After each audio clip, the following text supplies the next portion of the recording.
நம்மலாம் தான் கொஞ்சம் ரொம்ப உஷாருன்னு சொல்லுவேன் என்னைய பொறுத்தவரைக்கும். ஆமா. ஒரு 50, 60 வருஷத்துக்கு முன்னாடி பார்த்தீங்கன்னா, தங்கத்த சீண்டுறதுக்கு ஆளே கிடையாது. வேர்ல்டுல உலகத்தில மற்ற நாடுகள் எல்லாமே. பெருசா யாருமே இம்பார்ட்டன்ட் குடுக்கல தங்கத்துக்கு.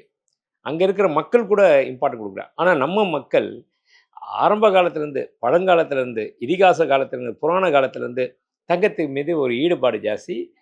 தங்கத்தில வந்து இன்வெஸ்ட்மென்ட் பண்ண ஆரம்பிச்சுட்டாங்க.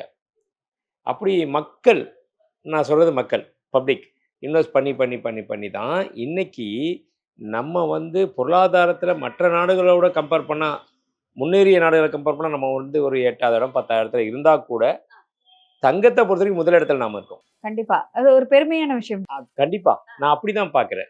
தங்க விலை ஒரு பக்கம் ஏறிடுச்சு. இன்னைக்கு சாமானியர்களால வாங்க முடியல. அதெல்லாம் ஒரு பக்கம் இருந்தாலும், உலகத்திலே புத்திசாலி மக்கள் இந்திய மக்கள்.